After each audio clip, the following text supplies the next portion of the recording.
Over the past week, we saw a lot of blood in the market, but we saw a really strong end of the week, especially the last basically hour and a half of trading where buyers stepped in, and we really saw volume uptick as well.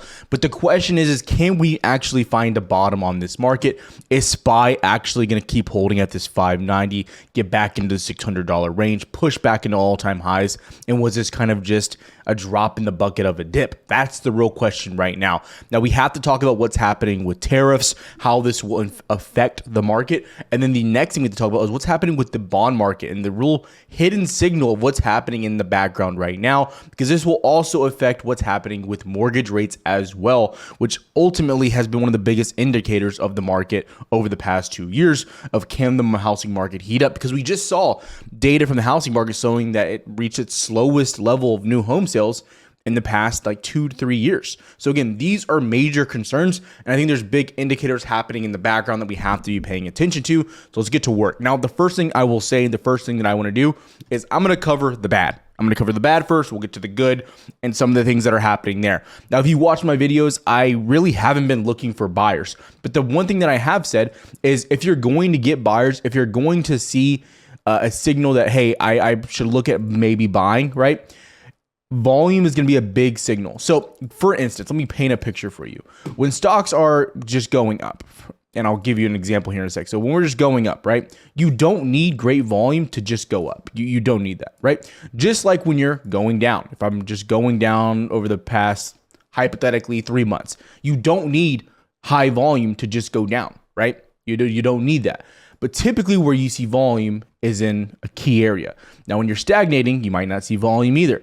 But see, when you get into a range like this, and then you have to start making a decision whether you want to break up or you want to break down, right? I don't know why my lines are so messed up right now, but that's when you get the bigger volume. So when you start to either break out of a trend, break structure to the downside, break it to the upside, or you reverse, like going into this where you're going down and then you start to find buyers at this level, and then typically volume will spike you back up to signify that buyers or the shift has happened in the market. So again, I'm not saying that a bottom has been put in, but these are signals and different signs that you're typically looking for. And that's what we're going to talk about today.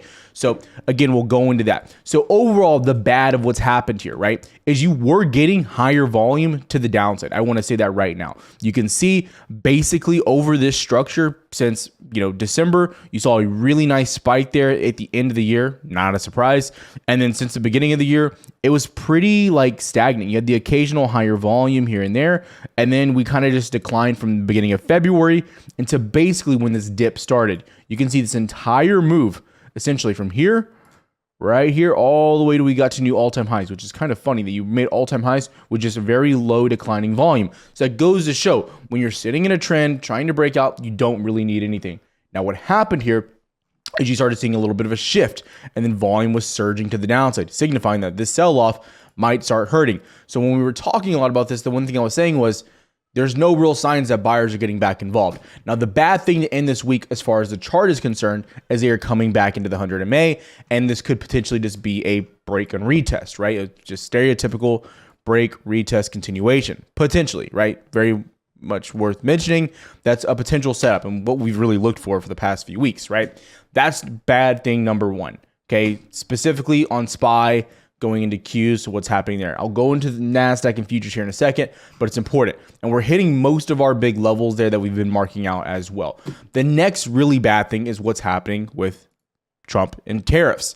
Now, again, it's interesting that when we're seeing these tariff news drop, it's kind of short-lived, besides this week, right? So previously, when we would see tariff news, and you can basically signify it by basically every major drop except for, I think, January, like this one right here, January. I'm trying to think, when did the Chiefs play the Bills? I don't know, when that's only there. That's how I think about it. But I'm pretty sure it's right here from this Friday into the Monday when you dipped, and then you had back-to-back Fridays, a little bit of a dip. But anyways, what you were looking for there, it was basically all from tariff news, and then you would just bounce back up. So you get tariff news drop, and you would drop, and then you bounce back up and find buyers. And it wasn't really impacting us.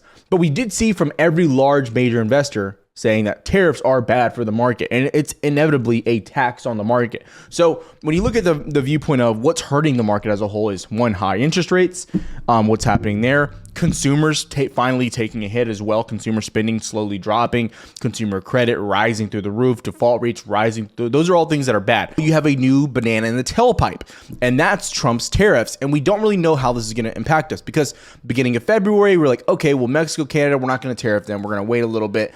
And then come Friday, Thursday, it's like, you know what? Actually, those guys starting this Tuesday, March 4th, they're going to get their tariffs. They didn't change anything. We're not happy. Have fun with that, boys. And while we're at it, we're going to double up the existing tariffs on China from 10% towards 20%. And by the way, the EU, you guys, 20 to 25% tariff on you guys. So we're just sending them out to everyone. Now, again, it's not going to immediately impact the market from a fundamental viewpoint of what's happening there. Just like interest rates getting cut won't immediately impact the market, or interest rates being raising won't directly impact the market immediately. It takes times for these things to happen.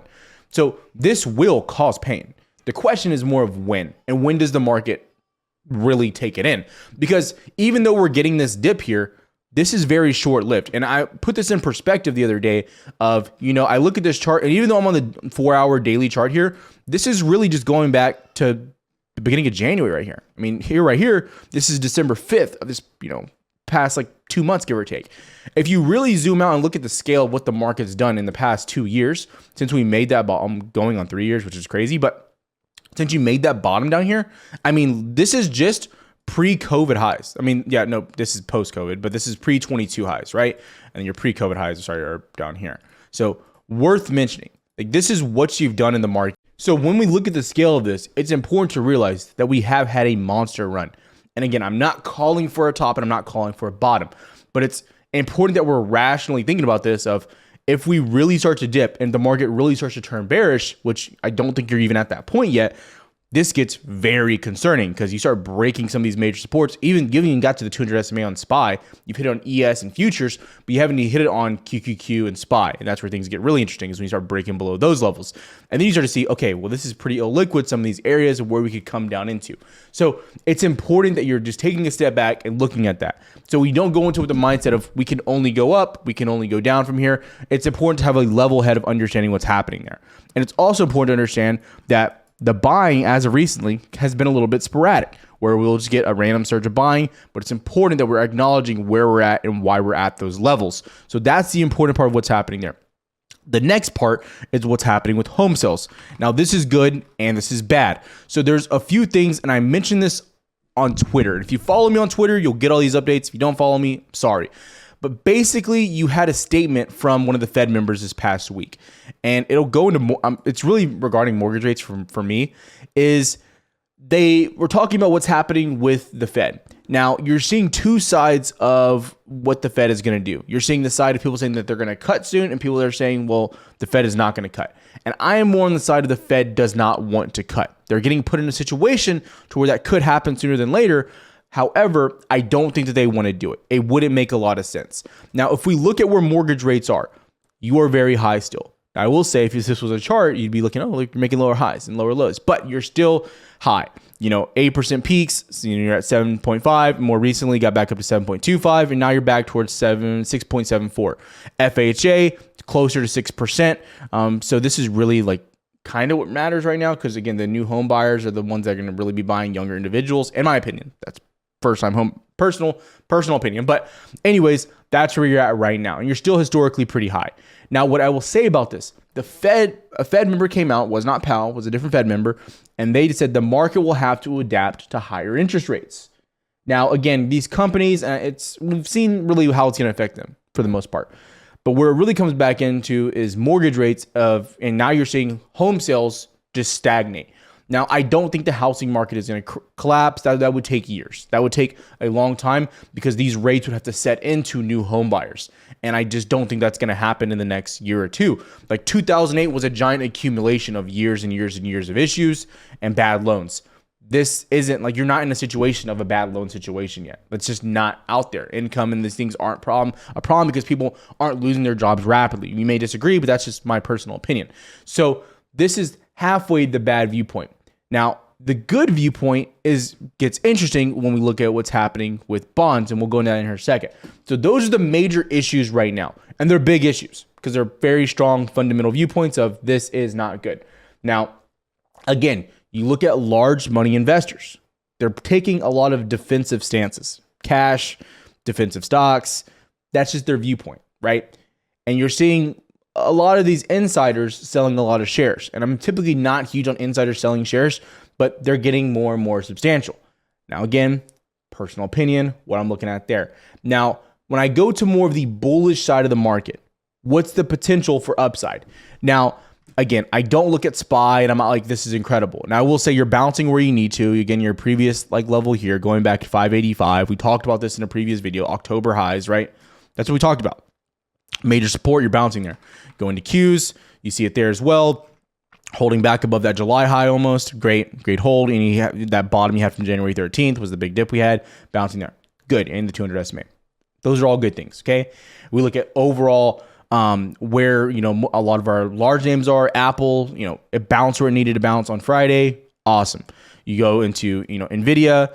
Yeah, you're getting a dip. You're below 200. This is more the concerning part of semiconductors. But still, relatively speaking, you're still near those highs. You haven't really started to decline yet. You get below $100, I'd be more worried. So that's not that bad. But where things get more interesting is you start to look at the bond and the yields and what's happening there. And this is the part of where you start to see, is the market pricing in certain things? And again, I don't overwhelm myself with looking at this. And I make sure when I cover this, it's seldomly with you guys. So I don't want you guys to always be hyper fixated. Oh, the yields are going up today. No, it's more of a longer term visual here, right? So the yields, it's important to realize that we did have a big spike. Now, this is the big question mark. And I might lose people. If you have questions, comment down below. This is more opinionated views right now that I'm going to go into first. Now, number one, we saw a big drop with yields prior to the election, right? Prior to the election going into September. Now, what's interesting here is you were dropping from April all the way into September. Now, what happened during that period? Were there any rate cuts? No. Was there any new real change in policy? No. This was all in anticipation of the Fed cutting, okay? Once the Fed started cutting here in September, yields spiked back up, which everyone, even me, was like, this is weird. This is makes no sense. It was just being priced in the market. Now you're topping out and now you're coming back down. Now, in my opinion, the market was just heavily pricing in cuts and maybe pricing in more aggressive cuts than the Fed did, which was basically just, I think it was 0.5, 2.5 and 2.5. I'm pretty sure that's what they did. I'm pretty positive. I have to go back and look, but I'm pretty sure that's what they did. Basically a basis point, right? Now you're at this period of the Fed does not want to cut, but you're still getting a decline since around January 15th. This is very interesting. Despite the potential and what the Fed has said about the fears of inflation, the fears of tariffs, if impacting and being a major uncertainty, you've seen yields top off, which again, you can directly see that's correlating directly with mortgage rates, specifically fixed mortgage rates, not even FHA, but directly there. You're at 7.13. On this 12th, just the 12th of February, you're at 7.13. You're down to 6.75. And highs were around, again, January 15th, which was kind of your peak on the yield market. And then now you're there as well. So interesting to see what's happening across the board and pricing in there.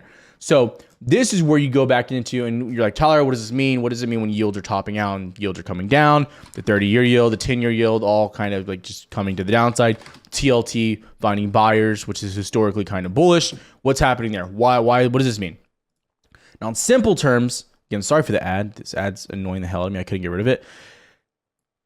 The market could be taking this as a viewpoint of potential cuts. Now, I will say the market has not been right about this around 50% of the time.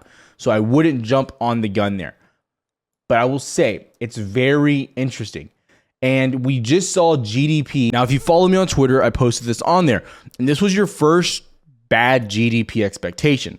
They expect growth to slow down dramatically. I mean, it went to negative 1.5 from 2.3. Now, this is only one reading, so we'll get more over the next few weeks. But it's important to realize this is not good. And this is all based, in my opinion, off the impacts of tariffs and what it's doing to the market in the short term. Now, again, the short term is far different than the long term. So it's important that we disconnect those two. And so that's what's ultimately happening in this as well there. And so this could be putting pressure of the weakness from the market, potential unemployment rising, and then what's happening as well with interest rates staying high. It puts the Fed in a sticky situation. Do you fear inflation or do you fear the other pain that's being caused from the other side of it? Because again, we forget the Fed has a dual mandate. And again, one side of that mandate is arguably more important than the other. Yes, they need to monitor the market, but they have to make sure they can put the market in a good position as far as employment is concerned. Meaning, if unemployment starts to rise or becomes a very big fear, that is their main priority, making sure the market doesn't hit a major recessionary period of people to start dumping and losing jobs. And so what's happening there, and it's very interesting, that TLT is finding buyers during this period. To me, this is one of the most interesting things that's happening out there right now. Now, again, we've seen TLT really take a dump since September, right? Just really take a dump. But again, you're still finding buyers here on TLT, which has been one of the biggest signs of what you really wanted to see, right? So again, pretty good, decent. We'll see what happens here, but we want to see TLT find buyers, which is more of a healthy reactionary period to the market as well. And again, could be sending the message that cuts might start coming. Okay, so again, those are viewpoints of what you have to be looking at there. So right now, which way do I lean looking at the market? And again, I think saying this is a bold decision, especially with the reaction that you had on Friday. I still lean more towards downside, my personal opinion. Now, I will say though, the market has not been very rational, okay, over the past few months. So going into a mentality, I am not, and someone asked me about this, is there any long-term shorts I'm thinking about? And I thought to myself, I was like, why would I get long-term shorts right now? You're above your 200 SMA. I don't think we're going to have a 2022 situation. I don't think that's going to happen again. So even if we pull back, I just don't think it's going to be like just bloodshed that we had in 2022. That was really bad. I don't think it's going to be like COVID.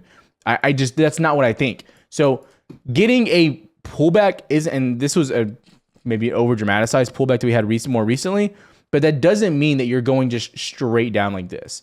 It's typically more in a fashion of like this, in theory, right? That's more of what you would expect, right? That's more of what I would be looking for. Now, again, I don't want to set just arbitrary targets, but again, I'll be covering more of what's happening with those levels and where we're finding support, where we're finding buyers and expectations throughout this as well. But I'd be really monitoring what's happening with those tariffs, the reactions from them, and then ultimately what's happening with the biggest ETFs out there that have been really carrying the market, such as SMH, semiconductors, XLK, the technology ETF, XLY, consumer discretionary. These have been your strongest areas. And when you go and look at something like XLF, again, another major Dow strong area, was very, very weak, and now this is pushing back into all-time highs. So it seems like, in my opinion, the strongest areas of the market right now have shifted more towards defensive areas of the stock. And I don't mean Lockheed Martin. I mean stocks that typically perform better during a pullback on more aggressive names like tech, such as, which is crazy that banks are reacting this well. When you had Jamie Dimon come out the other day and said he does not want to buy back shares, this is kind of a little bit of a shocker. But again, you're seeing names like Walmart, even though had not the greatest results from earnings, bouncing back up during these pullbacks on these days. Costco holding up despite being arguably overvalued, right? Again, you go to these banks as well, XLF and go as a whole, holding up, right? So it's interesting to see what's happening. You're even seeing, healthcare names getting a lot of buying here, despite all the weakness. That's where you're seeing this shift to. So it's important that you're watching. Do the defensive names outweigh and outplay the tech names? Because if that continues, it's going to be a key sign that, again, big money is placing bets on safer names, which isn't a risk-on environment, right? And again, it's really important to realize that SPY and Qs are at very high levels. Like, despite being a bull, like you guys know, 2023 to the end of 2024, I mean, you couldn't hear me I couldn't get bearish on the market. It was impossible. I mean, I could not get bearish.